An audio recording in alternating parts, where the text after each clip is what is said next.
when you settle in your mind and in your heart who Jesus is, that he is the Lord, the Savior, the Christ, the Redeemer, and the King, and that he is all these things because he's the Son of God, then you have laid the foundation of faith on which everything else will rest.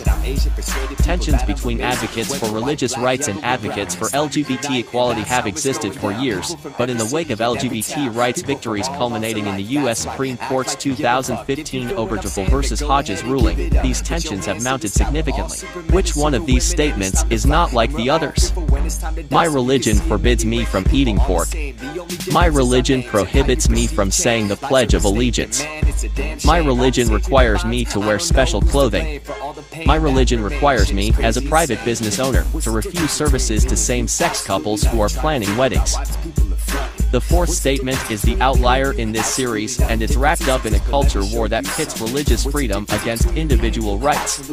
This war is being fought very publicly, and it has implications for students and teachers. The gender ideology specifically is so dangerous because there's a lot of people out there, of course, including advocates and apologists who would say that, hey, why does this bother you? Let people live their lives, let people do what they want to do, believe what they want to believe, and so on. What specifically do you think is the greatest threat about this idea? For a while now, I mean, if there's a picket sign anywhere, Amy Schumer picks it up. She just is like, I have to be outside screaming about something. My life is overprivileged and amazing, and I have to be upset. But you know what the leading cause of death for pregnant people is?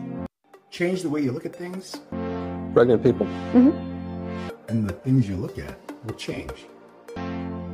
Mothers? Women? If you'd like to call them mothers, not all of them are mothers, but if you'd like to call them that. What are they if they're not mothers? What is it? They're pregnant people. What people other than mothers are pregnant? Change the things you look at. Does it bother you to use inclusive language? Well, it's just interesting. I prefer to use precise language. And the way you look at things will change. It's interesting because you come into this conversation, you know, trying to hold this moral superiority, but then when Not to go too far with this analogy, but at first it becomes this abstract matter of truth. You actually abandon this truth and say, oh, it doesn't matter, squares are circles and circles are squares. Then you start to see the real practical implications. Yes. Because how do you have, how do you build anything? How do you have architecture in a world where no one understands geometry, right? Mm-hmm. Next thing you know, buildings are collapsing on people's heads. No, I try to be moral when I can, but either one's right. Right, but when I use inclusive language, which it only takes a couple extra syllables to use inclusive language, to include who? It seems. Yeah, I think a lot of, probably most opponents of gender ideology, when you ask that question, they usually will say something about the way that it affects kids, what it's doing to women, you know, all that kind of stuff, and all of that is really important, and that's all. Those are all. All that factors into why I care about this so much and why I think it's so important. To include people who don't, identify as women but can become pregnant. I'm not going to allow this because I'm going to speak up for Black Americans. This woman got a megaphone today and decided to speak out about the Roe v. Wade overturning and had the audacity to correlate it to slavery. So this is a Hollywood trope almost. The white, wealthy women in Hollywood love to basically say, I either get what I want or I'm going to correlate it to slavery.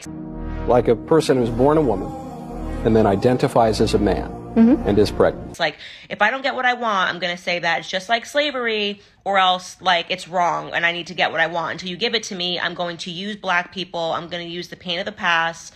I'm going to use racism. And I'm going to call something racist that has absolutely nothing to do with race. Got on a platform and said that the reversal of Roe v. Wade in the Supreme Court is exactly what slaveholders would have wanted. Yeah. So you're telling me that in order to be a moral person, I need to accept the idea that a man...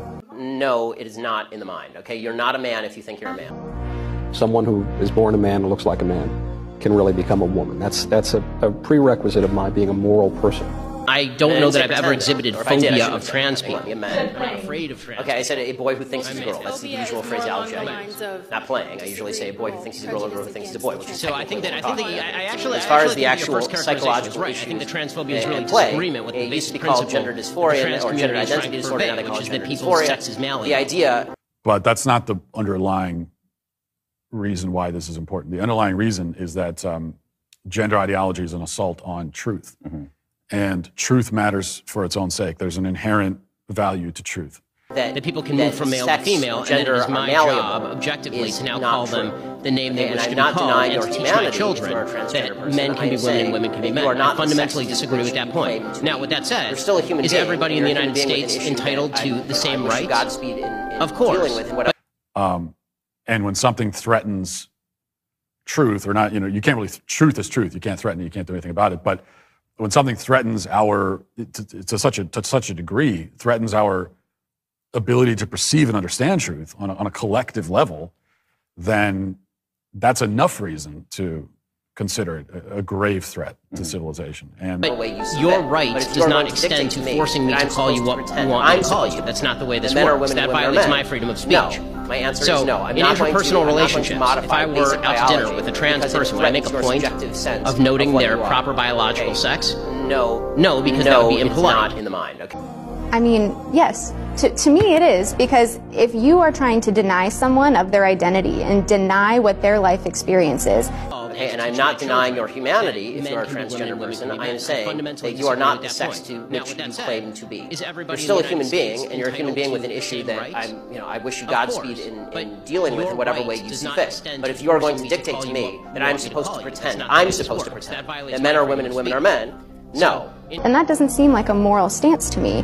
I want to be accepting, and I want to respect people's life experiences and respect the way that they want to identify and respect the way that they want to present themselves to the world. Bronte.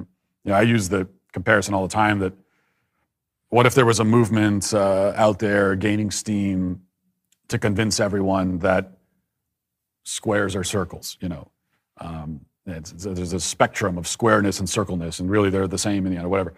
Now, if that was, I don't walk around every day thinking about squares and circles. I don't care that much about geometry. But if this movement was happening, then I'd be out there fighting against it and say, no, squares are squares, circles are circles. Now I care because this is a basic truth of reality that you are waging assault against. And I don't want to live in a world where we don't know the difference between squares and circles. And then I would like to identify, I do identify actually, as the correct person on this issue. Okay, you're not a man. I don't know that I've ever exhibited. And I didn't say pretending, or if I did, I shouldn't have said pretending. I'm not afraid of men. Okay, I said a boy who thinks he's a girl. That's the usual phraseology I use. Not playing. I usually say a boy who thinks he's a girl. So once you abandon truth, from there are all these enormously horrific consequences. But that all grows from this kind of root of abandoning truth. Yeah, absolutely. I think following on from that as well, something that I think is deeply concerning about it, two things actually. Number one is that it sets a very dangerous precedent because there's not really a more fundamental and self-evident and obvious truth as the fact that there are men and women, boys and girls, and that males and females are different and always have been in all across species. It's literally how we all got here. Everyone birthed on this planet was birthed from a woman. And if you can convince millions or billions of people that that is not the case, then you can convince them of anything, right? There are many, many things that would fall out from that. And another point of it, which is you brought up the issue with kids, and you talked about this in your documentary, but a point that I haven't seen many people make, and maybe because it's very uncomfortable, but to me it's a very obvious gateway to pedophilia.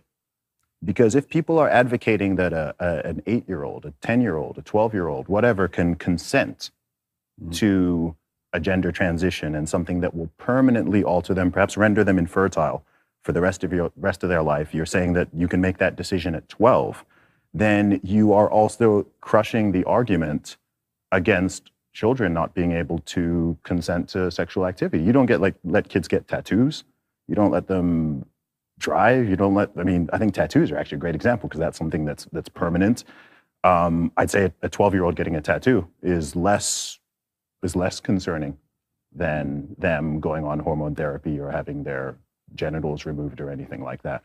So I think it's a very, and especially knowing the history of the type of people who initially pushed this type of gender ideology and some of their methods and things that they did, to me it's like this is a very clear, you're opening a Pandora's, very, very dangerous Pandora's box here. And I don't even know if the activists themselves realize that or the people advocating it, But it's a point that I don't think gets brought up much, but I think that's a real danger of it as well. Going back to gender, that's what we see. First, it's the abandonment of truth. Consequence of that, women lose their identities, really. Their identities are appropriated. They lose their privacy. They lose their rights. Children are victimized.